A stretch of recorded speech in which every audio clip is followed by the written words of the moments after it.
No, I think we're good. Does everyone have handouts? And please move forward to the extent possible because when people come, they'll be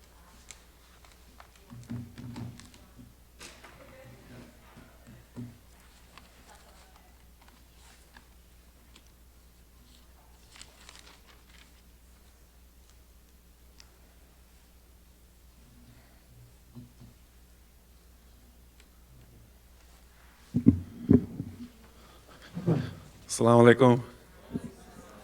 How's everybody doing this morning? Alhamdulillah, good. Glad to see so many faces back and also new faces joining us. Thanks for coming out for the weekend.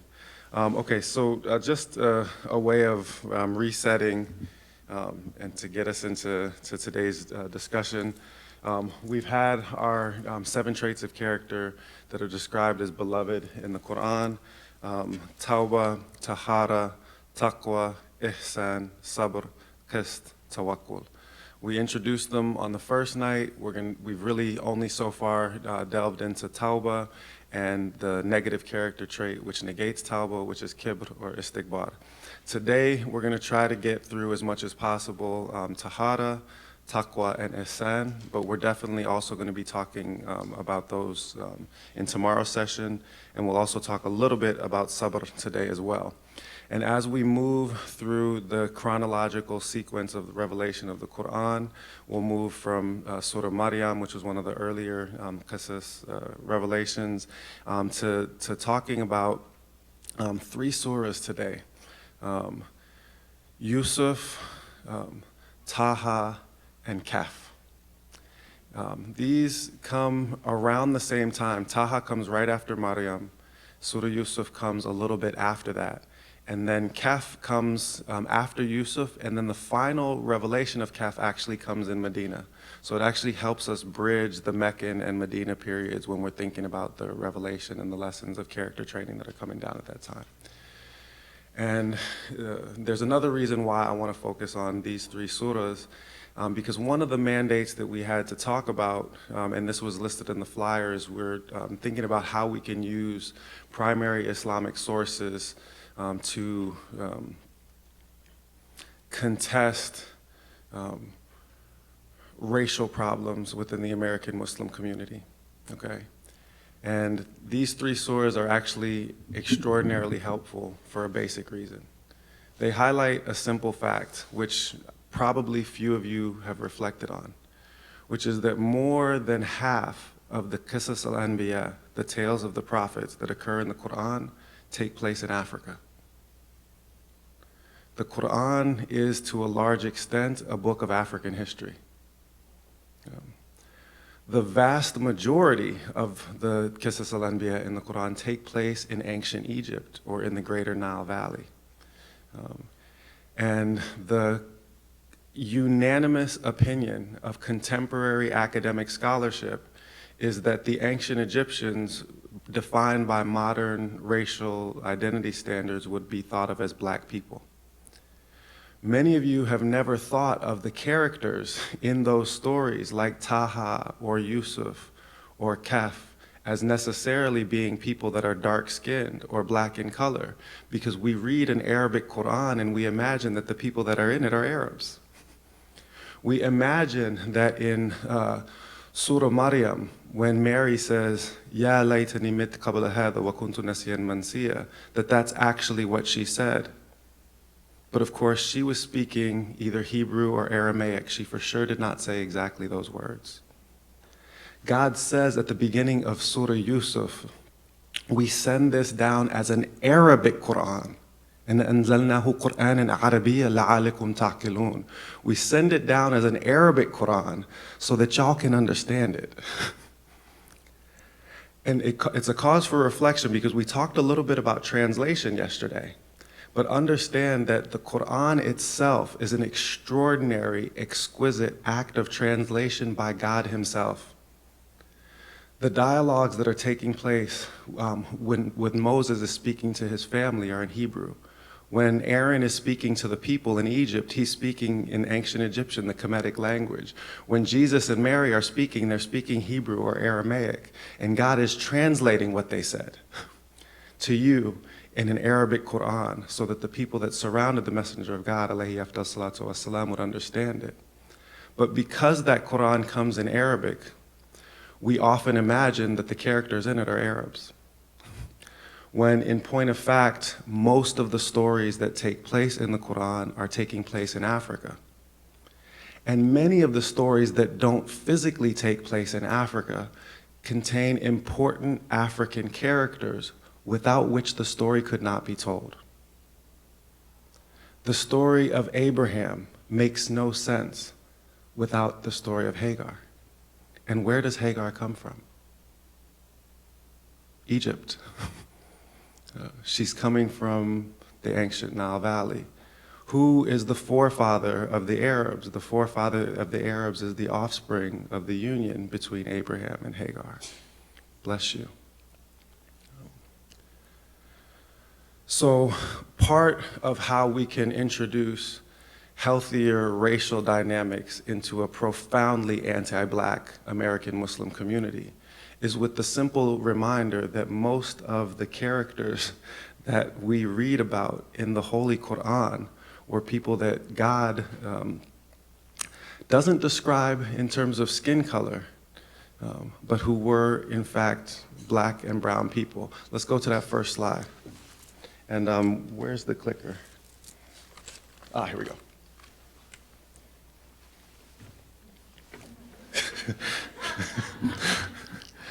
So this is a fundamental part of the problem that we have.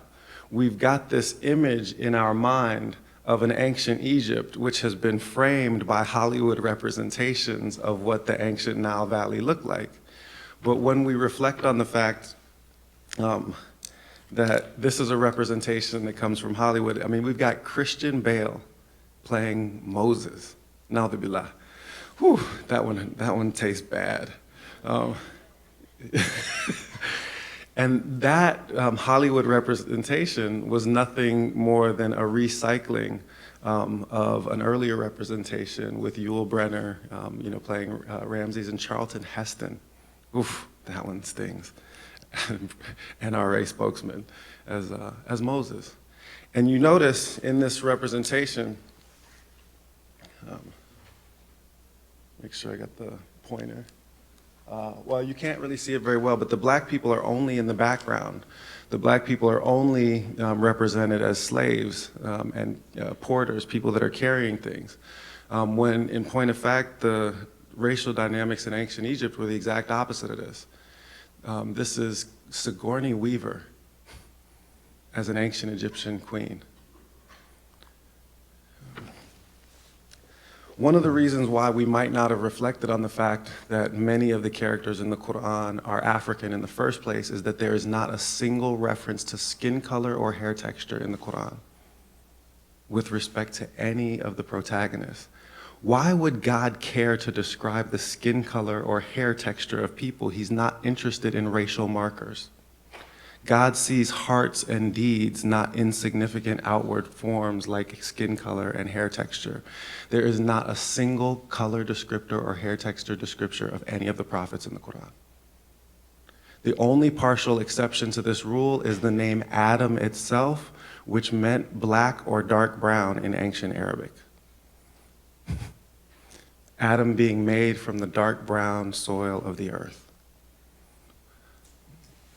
The Prophet, alayhi salatu wasalam, in contradistinction, would regularly see different prophets in dreams and waking state visions, and he would describe them. Can't quite read from the back, but these are all in authenticated hadith. I saw Moses, and he was a black-skinned man. As for Moses, he is dark-skinned with kinky hair. Musa was asmar shadida asmara. He was intensely brown in color. In another narration, he says that Moses was the most handsome of all the black men. In Surah Taha, which comes immediately after Surah Maryam, when Moses takes his signs to Pharaoh, he is instructed by God. وَاضْمُمْ يَدَكَ إِلَى جَنَاحِكَ تَخْرُجَ بَيْضَاءَ مِنْ غَيْرِ سُوءٍ. Put your hand inside your jacket, it'll come out white without any illness, without disease. If a white guy puts his hand inside his jacket and pulls out a white arm, is anyone going to be impressed? If I did that, you guys would freak out. If I put my arm inside my jacket and it came back out white, that would look like a miracle to you, wouldn't it? Yeah. So that's also the reason for the traditional interpretation by Tabari and every other early exegete of the Quran, of Surah Taha. The reason why it was a miracle for Moses to put his arm inside his jacket and pull it back out white is that the arm was black to begin with.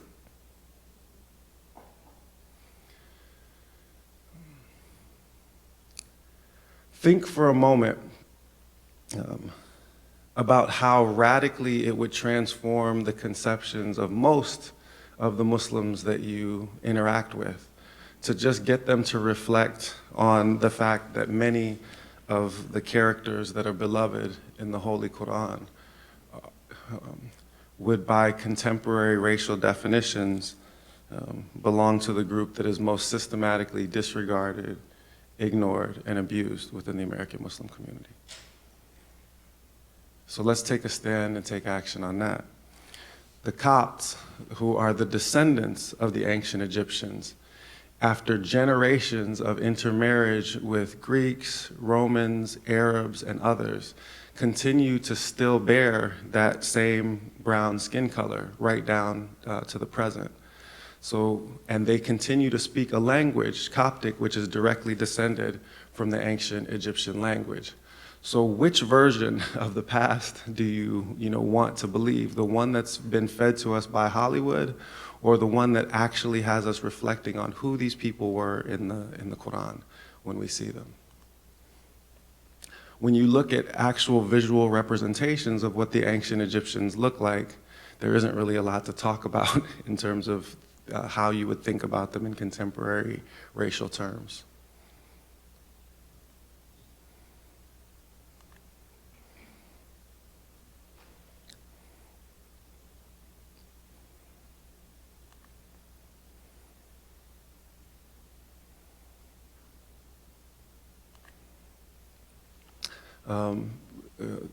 Stuart Tyson Smith, whose office is on the first floor of the building where my office is at UCSB, is an archaeologist of ancient Egypt and ancient Nubia.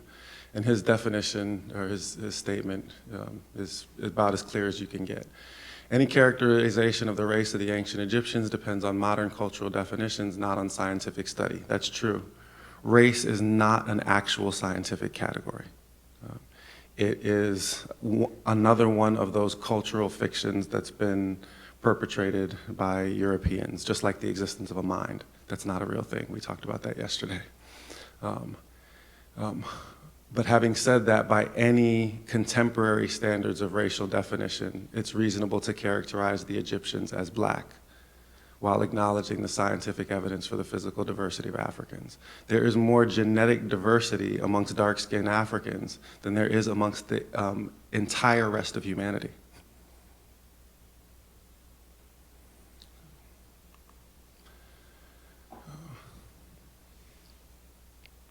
Makes you think about King Tut differently. It's not just statuary, also recent genetic data has also confirmed what historians already knew, which was that the primary sources for ancient Egyptian civilization came from inter-African origins. They came from equatorial Africa down the Nile, not the other way around.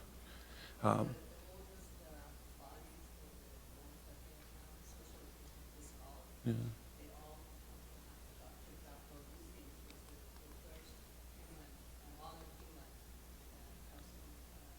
It's true, yeah. So Chris Arrett, who does comparative historical linguistics at UCLA, has also been able to reconstruct on the basis of the development of language families where the origins of the ancient Egyptians were, and actually the origins of all the Semitic languages go back to the same region in East Africa.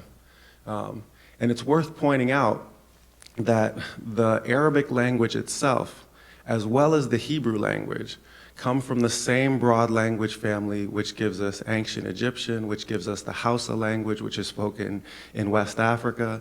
In fact, the only branches of that Afro-Asiatic language family tree that are now spoken outside of Africa are Arabic and Hebrew. Arabic and Hebrew are originally African languages. And I'll make these slides available to the group so that you can use them after the fact. So where did the Afro-Asiatic language family originate? Here, just outside of the Ethiopian highlands. It splits into separate pieces, Cushitic and Omatic. This branch spreads down the Nile and eventually out into the Arabian Peninsula through its Semitic branch.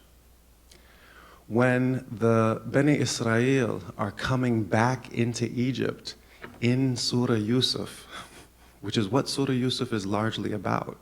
It's about the return of Beni Israel into Egypt. They're coming back to a place that they had left thousands of years before they were Jews. The other expansion of this same language family goes across the Sahara Desert and then south into the northern parts of sub-Saharan West Africa.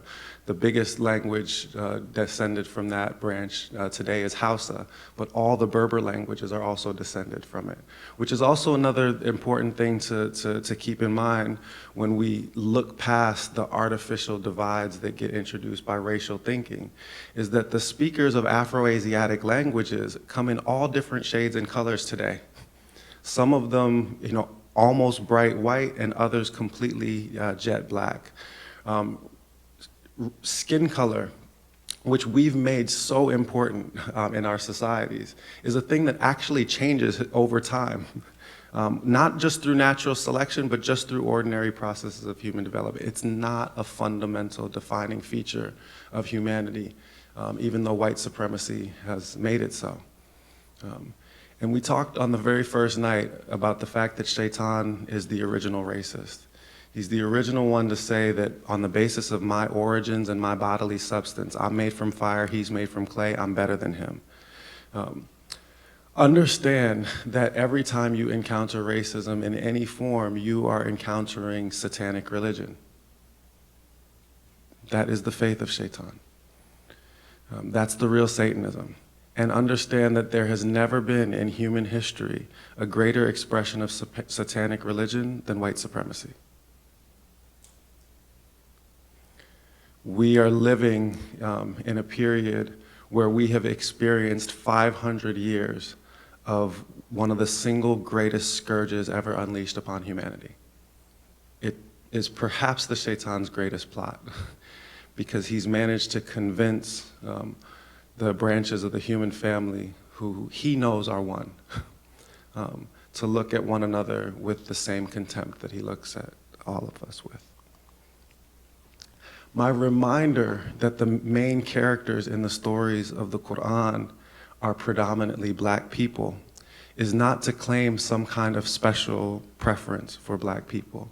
It is not to replace one ethnic, racial, or cultural chauvinism with another. Rather, it is meant to highlight two simple facts, which is that these stories did in fact take place in ancient Africa, and if you want to know the Quran better, then study Africa.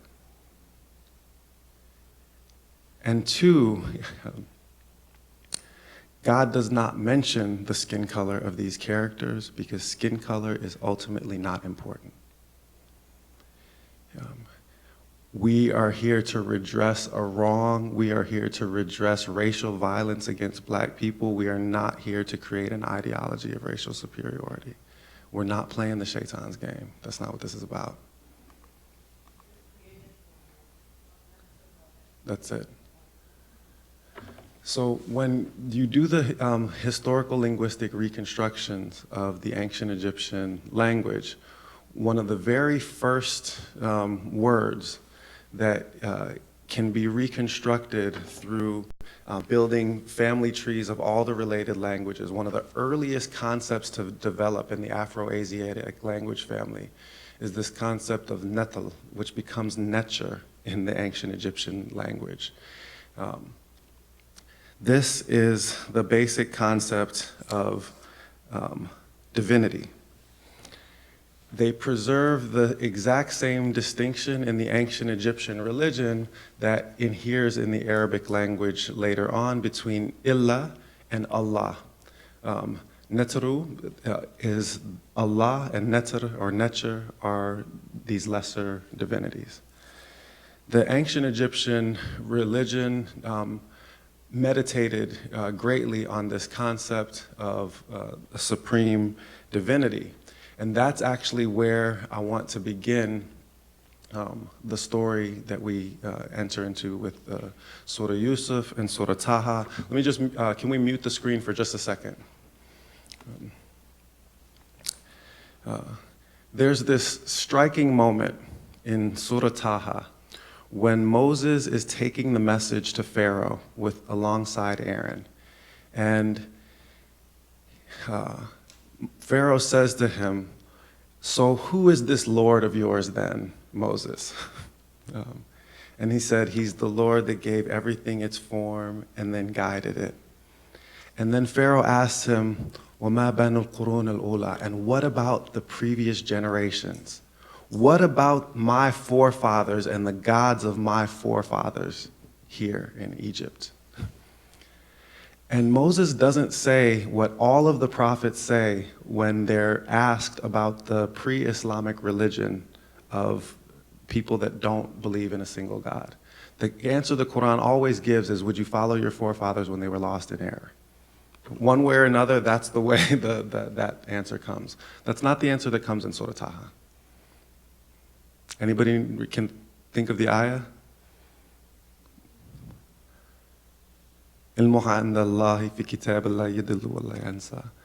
Their knowledge is in a book with my Lord. He neither errs nor forgets.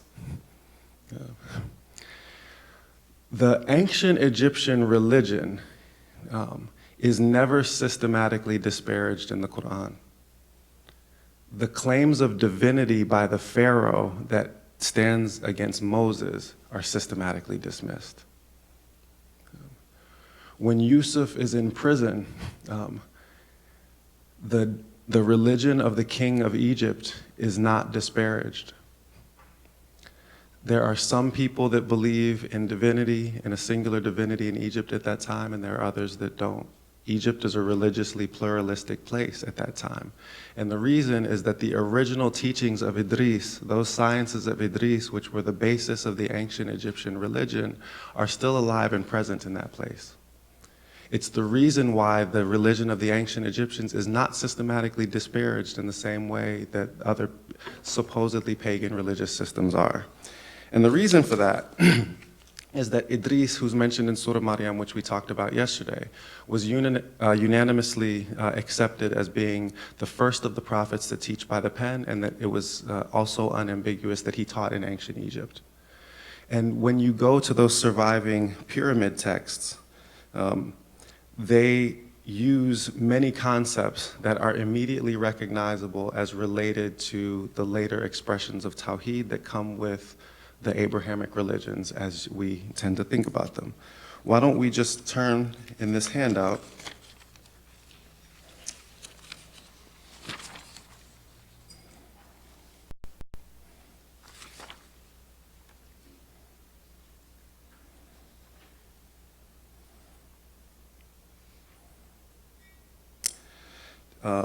to the back of the first page. And this is a direct translation from a pyramid text.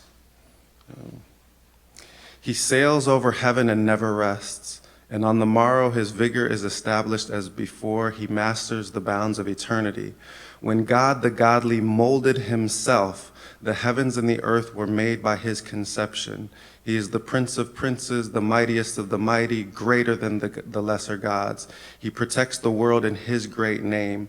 Eternity comes with its power and bringing with it the bounds of everlastingness. He is the firstborn God, the God who existed from the beginning, the governor of the world by reason of his might, the governor terrible by reason of his 2 eyes, the Lord who shoots forth flame against his enemies. He is the primeval water flowing forth in its season. The creation story in the ancient Egyptian religion is that the uncreated creator God creates everything out of water. The first time that the term the Lord of the throne is used in recorded written texts are in pyramid texts from 3000 BC. And in single pages of the certain pyramid texts, you can find dozens of different of the 99 names that will later become important parts of the Islamic tradition. Part of how we overcome not just the ethnic and racial chauvinism that inheres in the American Muslim community, but also the religious chauvinism that inheres in the American Muslim community, is with a reflection on the fact that the Quran is telling us over and over and over again that there has only ever been one religion, and it is God's religion. And that it came in different forms and was expressed in different idioms in different places and times, but that there has only ever been one real faith. And that pieces of that faith have been distributed to the human family through those 124,000 prophets over time, so that there is truth and meaning and beauty that can still be found in all of those places that has resonances with what we as Muslims know to be true. When you read, he sails over the heavens and never rests, isn't Ayatul Kursi the thing that comes to mind right away? Neither slumbering nor sleeping. Further down, his rays are the guides of millions of men. He is the Lord of life and gives unto those who love him the whole earth, and they are under the protection of his faith, of his face. When he goes forth, he works unopposed, and no man can undo what he has done. His name is gracious, and the love of him is sweet. And at dawn, all people make supplication unto him through his mighty power and terrible strength. And every god lies in fear of him. Through him did the earth come into being in the beginning. He is the soul which shines through his divine eyes. He is the being endowed with power and the maker of all that has come into being. And he ordered the world, and he cannot be known. His decrees are gracious and well-doing, and they fall not to the ground until they have fulfilled their purpose. He gives long life and multiplies the years of those who are favored by him. He is the gracious protector of whoever he sets in his heart, and he is the fashioner of eternity and everlastingness. He is the king of the north and the south, instead of the east and the west, as it always appears in Quran. Amun-Ra, king of the gods, Lord of heaven and the earth, and of the waters and of the mountains.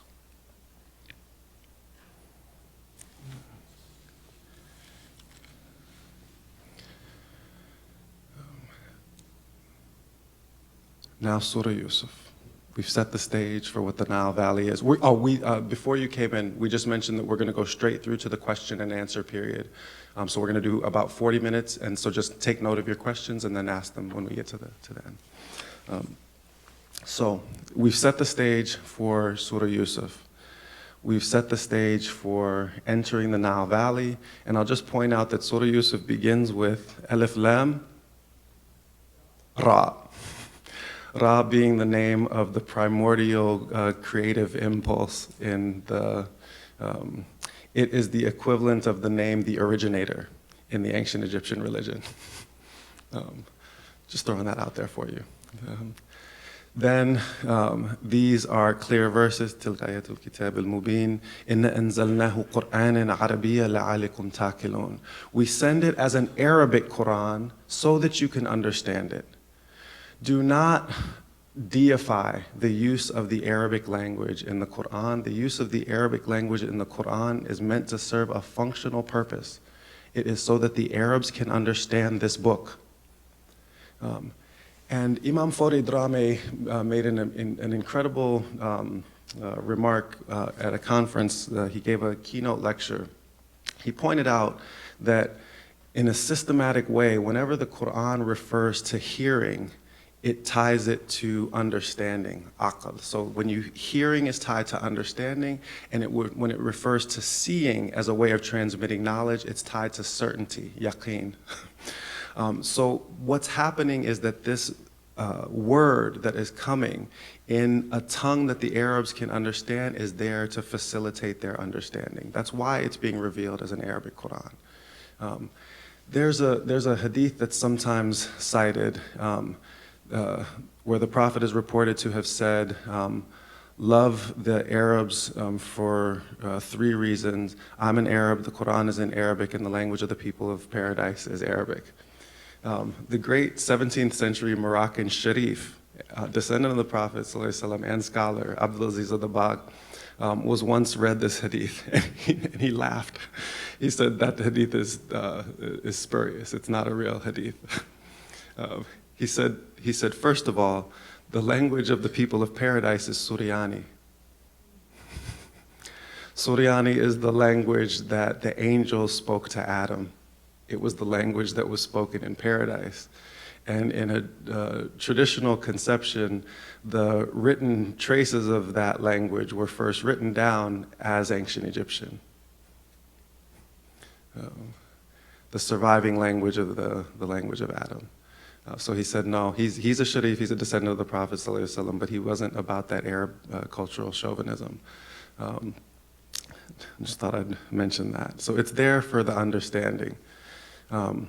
Then there's an astonishing statement. Indeed, we relate to you the best of stories in this book. We spoke on the first evening about how the Qisas al-Anbiya are often ignored in the Quran. People read around the stories. And we pointed out that Surah Hud provides a simple explanation as to what the stories are for. Indeed, in all that we relate to you in the tales from the previous prophets, with it we fortify your heart. It's there to help provide that expansion of heart that is going to be needed in order to face up to the challenges of trying times.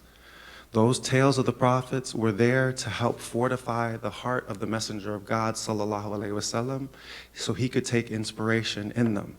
That expansion of the heart is the thing that is needed in order to face our trials today. It is the first thing that is requested by Moses in Surah Taha. When he is given his mission to take a word of truth to Pharaoh, what does he say? قَالَ رَبِّ اشْرَحْ لِي صَدْرِي وَيَسِّرْ لِي أَمْرِي. The first thing that he says is, expand my breast for me. I'm going to need more room in there. This is going to take heart. This is going to take courage. This is going to take faith. This is going to take a supple, strong, soft heart to face this challenge. My heart will need to be fortified. Remember that the Quran never mentions the mind, but it mentions the heart 194 times. And that which was given upon the request of Moses was granted to the messenger of God, alayhi afdal salatu wasalam, without him having to ask. What's the ayah? Alam nashrah laka sadrak. Did I not expand your breast for you? That's the beginning. The beginning is with that expansion of the heart. And the expansion of the heart, the fortification of the heart, is enhanced through these stories. Through these excellent stories. Meditate on them, sit with them, recite them, take the lessons from them. Because people were strengthened from these stories before, and we can be strengthened through these stories as well. So now, we get into the story. And the young boy says to his father, إِنِّي رَأَيْتُ أَحْرَشَ كَوْكَبَ وَالشَّمْسَ وَالْقَمَرَ رَأَيْتُهُمْ لِي سَاجِدِينَ. I have seen 11 stars, the sun and the moon, prostrating themselves before me. The opinion of the exegetes is that Yusuf is about 7 years old when he has this dream. So, and his father, who is also a prophet, Yaqub, immediately warns him, don't tell your brothers about this. They might form a plot against you. Indeed, Shaitan is to mankind a manifest enemy. So now we get back to our 4 enemies, because they're all going to come in Surah Yusuf.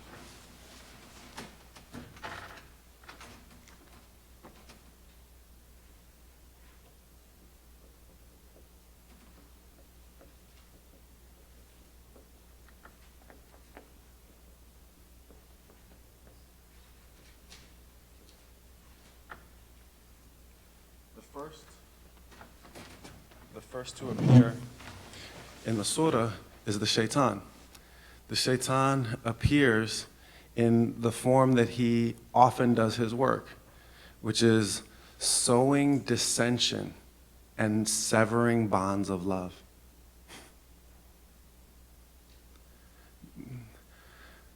The shaitan knows that when the children of Adam recognize that they're all created from a single soul and that they're capable of standing together arm in arm as one, that he has no means of attacking them. If we're linked together arm in arm as one body, the way that we were made, he has no purchase upon us. He always first has to separate you.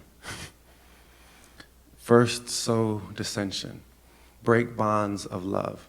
One of the negative character traits is fasad, corruption, sowing corruption in the earth. And when fasad occurs in the Quran, it almost always is associated with splitting that which Allah has joined. When God makes a thing one, the corruptors seek to divide it and separate it. That's what the slave trade did. That's what imperialism did. That's what white supremacy does on the whole. It makes a thing that's one, which is us, into things that are broken and many. I'm sorry? What's happening at the border, exactly.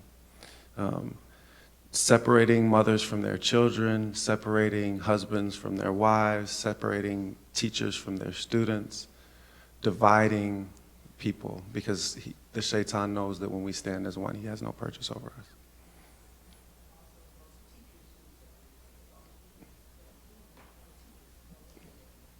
That's right. That's right, exactly.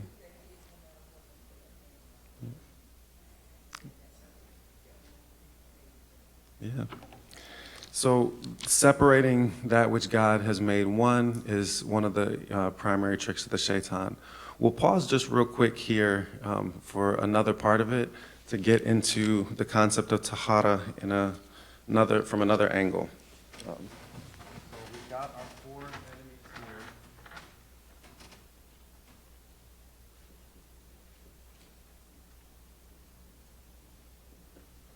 And then we've got our 7 akhlaq.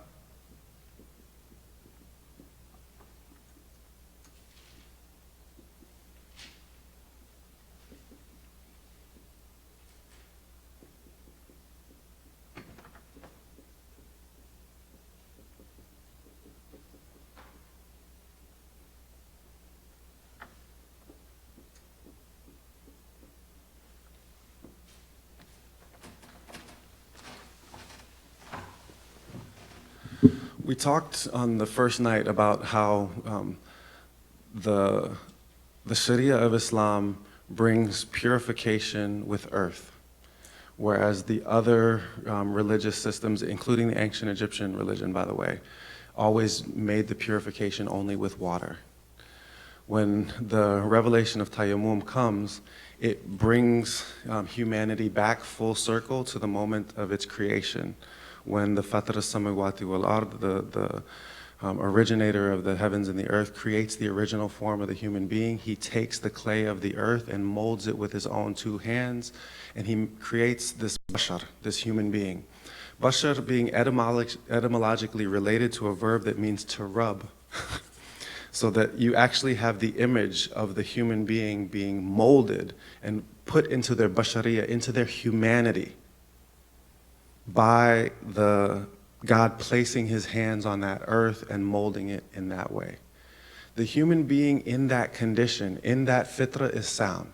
The Prophet ﷺ said that every child is born on fitrah. After that, their parents make them a Christian, a Jew, or a Zoroastrian. When you're in your original state, your faith is uncorrupted, you are sound. Through the sins that we accumulate through life, we just take ourselves away from what we actually are. A great scholar once told me, he said that the tasks of a sheikh are only two: help a person return to their fitrah and help them establish their relationship with the Book of God. That's it. If you are back the way you were in a sound state, uncovering what God made when he made you, and then you establish a relationship with the Word, you're good. You're going to be skating from there. The problem is it's very difficult, given what we do to ourselves, to get back into that original state. And the shaitan knows this. He's been trying to profit, from our weakness, from that hollowness that we talked about on the first night, that emptiness that's inside people. That's why he was throwing stones at that hollow form. But he's got all kinds of ruses. One is that that attack that comes at the beginning of Surah Yusuf, the division.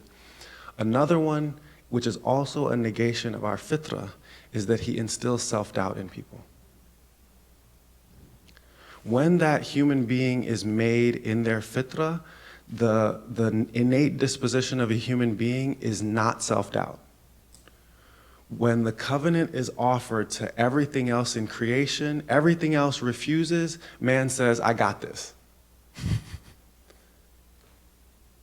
And God says in the Quran, indeed, man is haughty. And it is haughtiness. We are self-confident.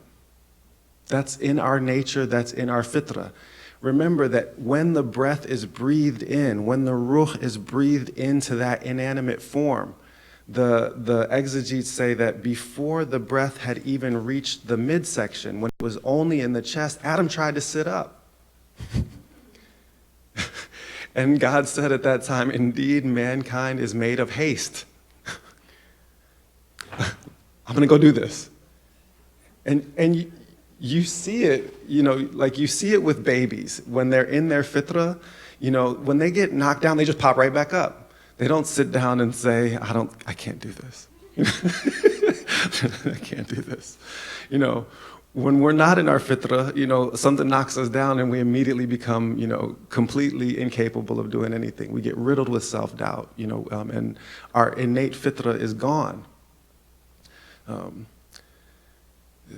Self-reproach is one of the most important characteristics of the people of dhikr and salawat. It's one of the most important characteristics of the people who are seeking God, is that you scrutinize your actions and your shortcomings. You magnify your shortcomings and you downplay your accomplishments so that you don't hold too high an opinion of yourself and so that you are constantly pushed forward to improve instead of becoming complacent.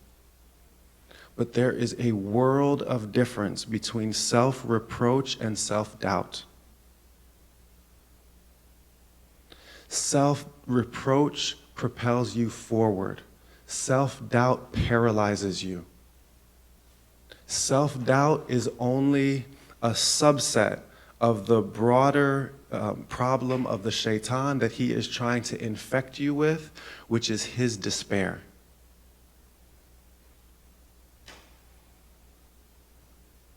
Which takes us into ihsan, hope and fear. If you ever feel despair coming upon you, know that it's only the shaitan. It's only the shaitan. He, as we talked about when we spoke on the first night about Jesus trying to get forgiveness for the shaitan, and the shaitan still being stubborn about it, the shaitan, has despaired of God's mercy. He doesn't think that it can apply to him after all he's done. Don't give in to despair. Don't give in to self-doubt. Don't give in to the divisions of the shaitan when he tries to separate people.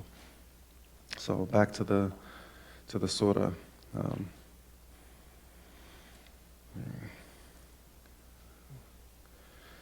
The Prophet ﷺ was once asked, who is the noblest in the history of humanity? Who is the most noble? Does anyone know what his answer was? Yusuf. Why? He said, because he was the son of a prophet and the grandson of a prophet and the great-grandson of a prophet. The Messenger of God ﷺ didn't define nobility except in relation to knowledge of God.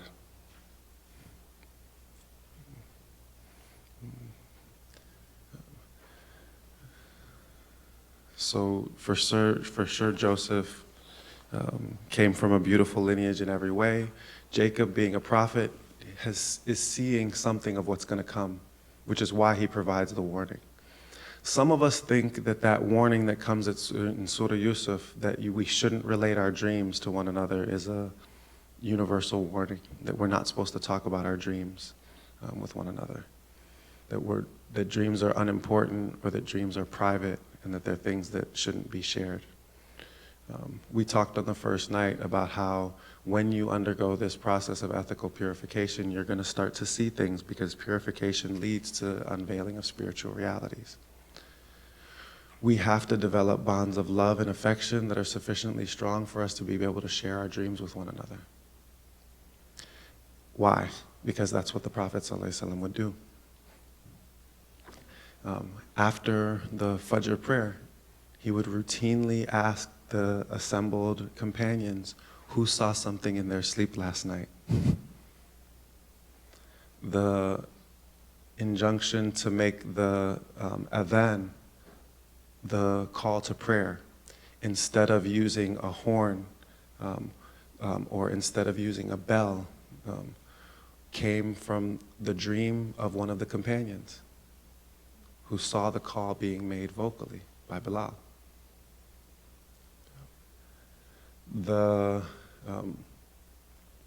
It was very frequently the case that the Prophet ﷺ would take inspiration and instruction and guidance from dreams that were related to him from his companions.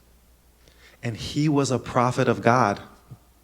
No one had better direct access to divine inspiration and even revelation than him. But he, sallallahu alaihi wasallam, understood a thing that we've forgotten. God dispenses inspiration amongst the children of Adam, almost the way that, almost to force us to love one another and cooperate with one another so that we can assemble a puzzle. We're each given pieces of the puzzle. And if we share them, then we can see the picture. And if we keep them to ourselves because we distrust one another, because we're dangerous to one another. Look, Jacob knows that the only wolf that is going to be messing with Joseph are his own sons. Jacob knows that the only wolf that he's got to worry about are the children of Israel. But if we can build bonds of trust so that we are not wolves but shepherds to one another, if we can build bonds of love with one another, then it's safe for us to discuss those spiritual realities. Don't share them with people that you don't trust. Don't have conversations with people about intimate spiritual realities that are envious of you, that seek other than good for you. But with people that love you, and with people that know you, and with people that understand dreams, then share them. Because they may have seen something that will help you understand what you saw. And understand that dreams are often true dreams. The Prophet ﷺ said there are three kinds of dreams. One in which God is talking to a man, one in which the devil is talking to a man, and another where a man is talking to himself. Psychoanalysis of dreams imagines that only that third category exists, that everything is a kind of internal dialogue around the mind. But how many of us have had dreams wherein we were given access to information that we had no other way of knowing? So we know that we can be given access to the unseen. And that if we trust one another,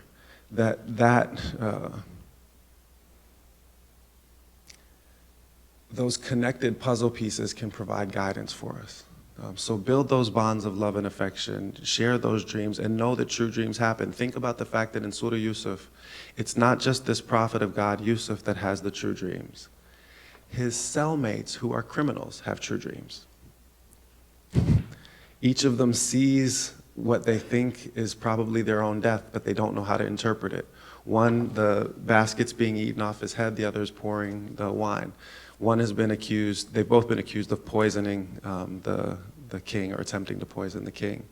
One actually did it, that's the bread maker, and that's why they're eating the bread off of his head, because he's crucified. Whereas the wine pourer wasn't involved, and he goes back to work when he's released. Not only do the cellmates have true dreams, the king of Egypt, the Pharaoh, has a true dream, does he not? What's his true dream? I saw 7 fat cows being eaten by 7 lean cows, 7 full grains of corn, and others that were withered.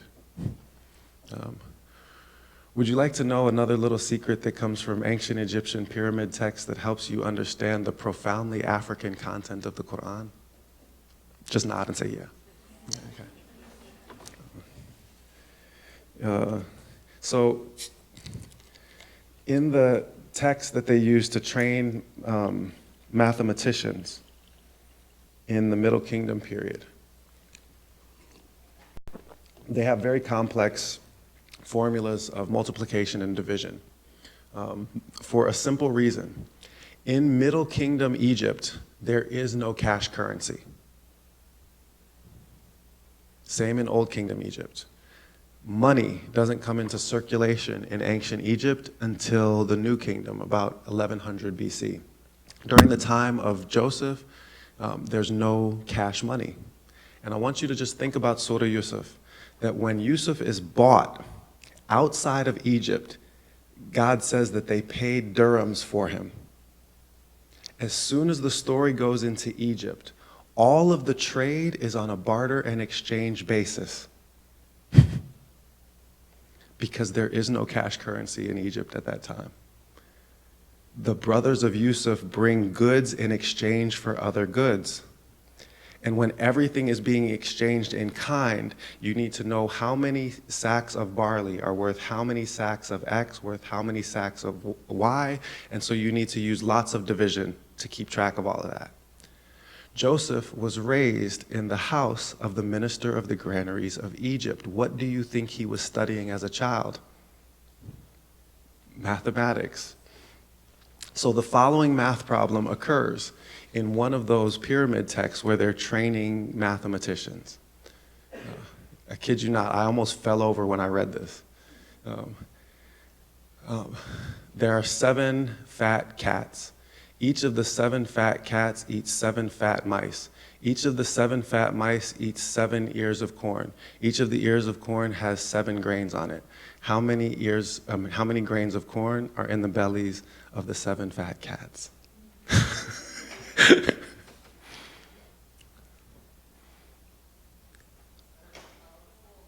Exactly, it's just a simple problem, 7 to the power of 4.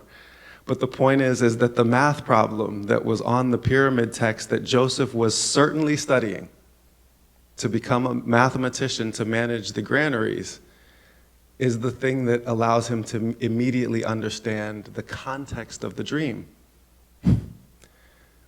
He knows that the dream is about the granaries because he's seen this problem before.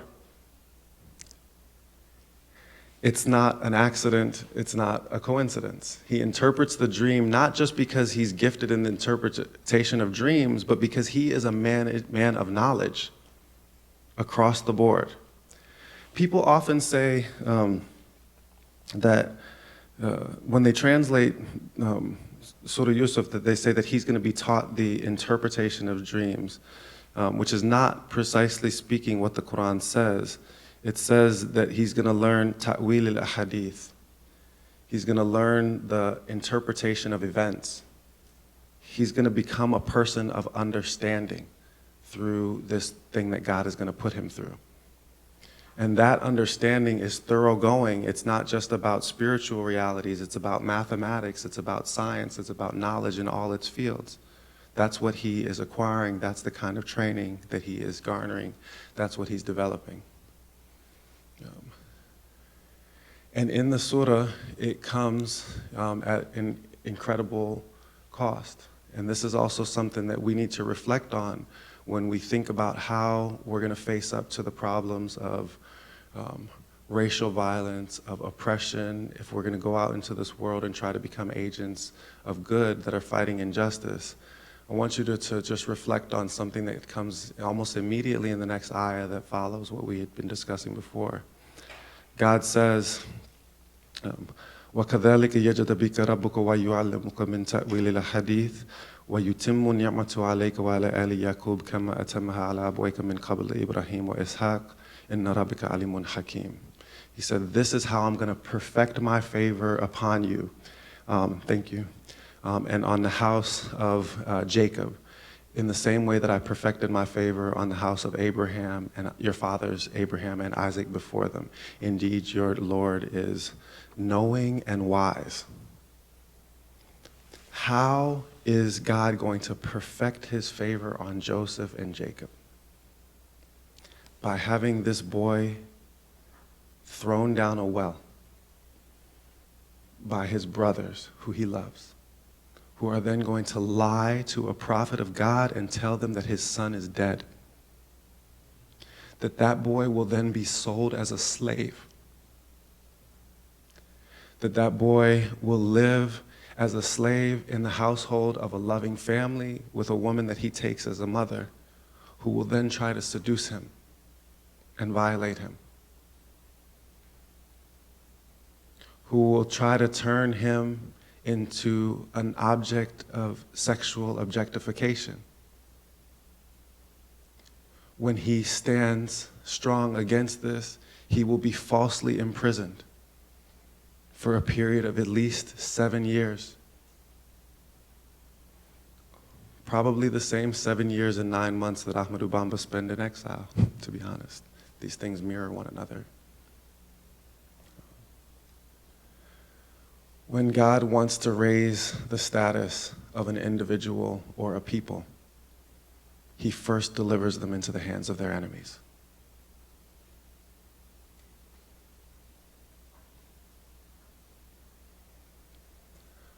O black man, O black woman, O Muslim man, O Muslim woman,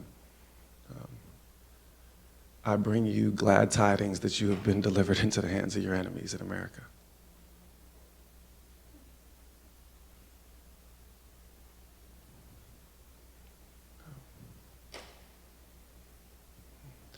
The proof of this simple truth is not just in the story of Joseph, who brought the Bene Israel into Egypt, but it's in Surah Taha, in the story of Moses, who brought him out.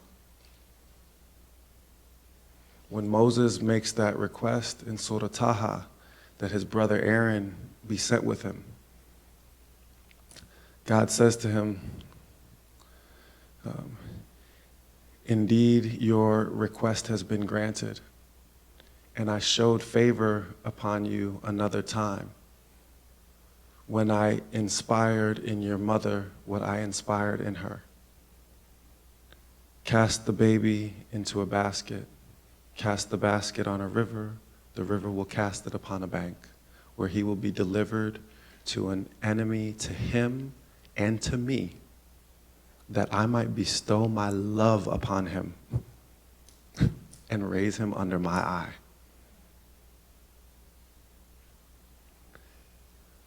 Moses is the most fragile of things, an infant in a basket, a reed basket, traveling down the most powerful river on earth to the most powerful tyrant on earth.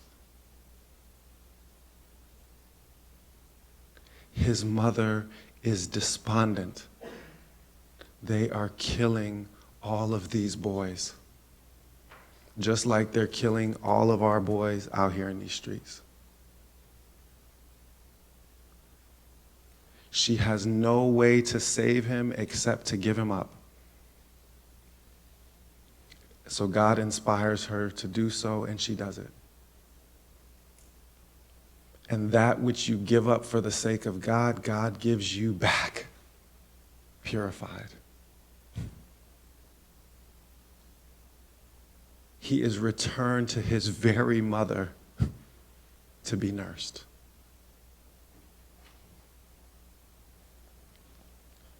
That child floating down the most powerful river on the face of the earth to the most powerful tyrant on the face of the earth is protected. But he's first delivered into the hands of his enemies. That same child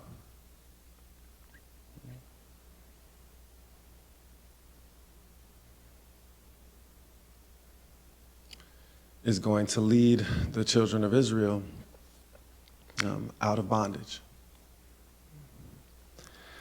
The exegetes of the Quran say that it is 426 solar years from the time that Yusuf brings the children of Israel into Egypt and the time that Moses brings them out.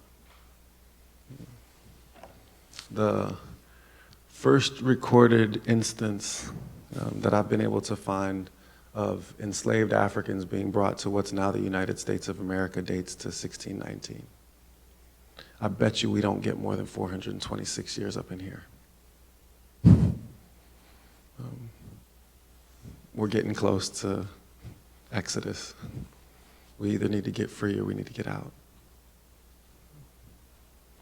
We either need to get free or we need to get out.